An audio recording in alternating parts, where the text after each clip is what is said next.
চট্টগ্রামের কর্ণফুলী উপজেলার মৈজারটেক এলাকায় ওই রুটের চলন্ত বাসে এক নারী গণধর্ষণের শিকার হয়েছেন।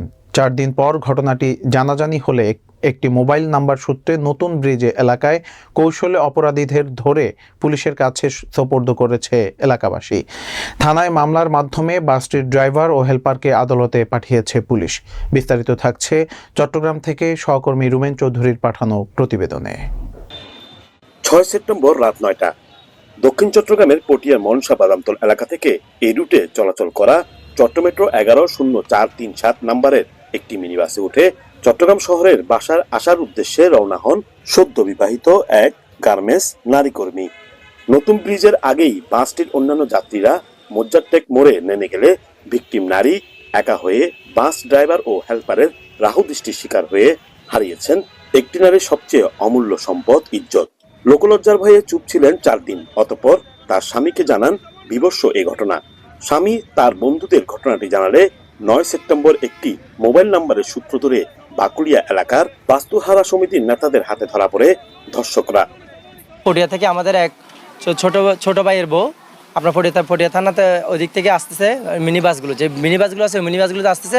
হঠাৎ অর্ধেক পথ যখন আসে গাড়ি বিকল্প নাটক করার পরে মহিলা সব যাত্রী নামার পরে ওই মহিলাকে বলে, আপু আপনি দাঁড়ান, গাড়ি ঠিক হয়ে যাবে, আপনাকে আমরা কালাবাজার নামাই দিয়ে আসবো। এই পরিপক্ষে আধা ঘন্টা সময় নেওয়ার পরে এই কালাবাজার দিয়ে সেই রাত 9টা বাজে ওই ঘটনাটা 9টা থেকে আপনার কালাবাজার ঘুরায় আবার নিয়ে যায় সিকলবাহা, মানে মসজিদটা করে ওইখানে নেওয়া যাওয়ার পরে আপনার যে স্ট্যান্ড ছিল স্ট্যান্ড ওরা পিছিয়ে নিয়ে মুখচিবি দেওয়ার পরে ওরা জঙ্গলে নিয়ে এক জায়গায় পার্কিং করে সব বন্ধ করে মহিলাকে ভয়বিত্রি করে ধর্ষণ করার পরে আপনার ঠিক রাত্রে 11টার দিকে ওনাকে আরেকটা গাড়ি তুলে দেওয়ার পরে ওনাকে ধুমকে দিয়ে একটা নাম্বার দেয়। ওই নাম্বার সূত্র ধরে একে আস্তে আস্তে ওই মহিলা দিয়ে ফোন করে নতুন ব্রিজ আনার পরে গাড়ি সহ আমরা আটক করি। জনগণে ধরছে, ধরো আমাকে ফোন দেওয়ার পর আমি বলতেছি আমি থানায় ফোন দিছি, ওসি মহাদেবকে ফোন দিয়েছি, আমি বলছি এরকম একটা শিলিতে হানি হয়েছে গার্মেন্টসের কর্মীর সাথে, আমি আপনাকে অবগত করতেছি, আপনি ফোর্স পাঠান। তখন উনি সাথে ফোর্স পাঠানোর পরে আমি আমার ওখানে নিয়ে গেছি মহিলা সহ এবং ড্রাইভার হেল্পার দুজনকে নিয়ে যাওয়ার পর আমি আমার হেফাজত লাগছে, যেখানে পাবলিক উত্তেজিত হয়ে গেছে ওদিকে মেরে ফেলার জন্য। আসলে তবে মেরে ফেলে তো জিনিসের সমাধান হবে না, এখন পাবলিকরা বলছে না আমরা মেরে ফেলবো ওদেরকে। তখন আমি আমার সেক্রেটারি, আমার বাস্তারা কমিটি, আমরা যারা সাবেক সেক্রেটারি ছিল ওনার সব আমরা একসাথে ওদেরকে নিরাপত্তায় লাগছি। যখন পুলিশ আসছে পুলিশের হাতে আমরা শপথ করছি। গ্রেপ্তাররা হলেন আনোয়ারা উপজেলার রায়পুর ইউনিয়নের বাসিন্দা বাসটির হেল্পার শাহিদুল ইসলাম মিজান ও পটিয়া উপজেলার জিরি ইউনিয়নের ভেল্লাপাড়ার বাসিন্দা বাস ড্রাইভার মোহাম্মদ আজাদ খান প্রকাশ রানা। কর্ণফুলী থানার তদন্ত ওসি মেহেদি হাসান জানান, ঘটনায় ভিকটিমের স্বামী নারী ও শিশু নির্যাতন দমন আইনে মামলা করেছেন। আদালতের মাধ্যমে জেল হাজতে পাঠানো হয়েছে আসামিদের। এর আগে আসামিরা আদালতে ঘটনার সত্যতা স্বীকার করে জবানবন্দি দিয়েছেন বলে জানান তিনি। এই ঘটনায় 2 জন আসামি জড়িত, 2 জন আসামি গ্রেপ্তার করেছি এবং 2 জন আসামি বিজ্ঞ আদালতে স্বেচ্ছায় স্বীকারোক্তিমূলক জবানবন্দি প্রদান করেছে।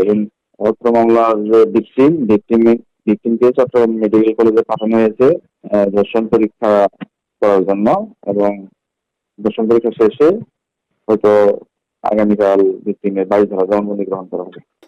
এদিকে বাস্তুহারা সমিতির নেতৃবৃন্দ ও এলাকাবাসী এই ঘটনায় তীব্র নিন্দা জানিয়ে আইনের সঠিক বিচারের দাবি করেছেন। আজকে আমার বোন হতো তাহলে আমার সেন্সিটিভ কি হয়ে দাঁড়াতো।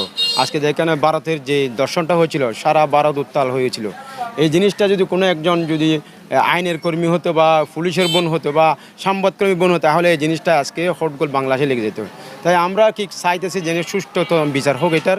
আমরা ওদেরকে আইনের কাছে শপথ করছি, এখন আইন কি করে এটা দেখার বিষয়। নাম না বলা শর্তে এই রুটে পরিবহনের এক শ্রমিক জানান, এই রুটে চলাচলকারী বেশিরভাগ মিনি বাসগুলোতে ফিটনেস ও রুট পারমিট নেই। এছাড়াও চালকদের নেই কোনো লাইসেন্স, যে কারণে প্রতিনিয়ত যে কোনো অপরাধ করে পার পেয়ে যায় চালক হেল্পাররা। বাসের মালিক পক্ষ উদাসীন এই বিষয়গুলোতে। তবে সাধারণরা চান এখন পরিবর্তনের।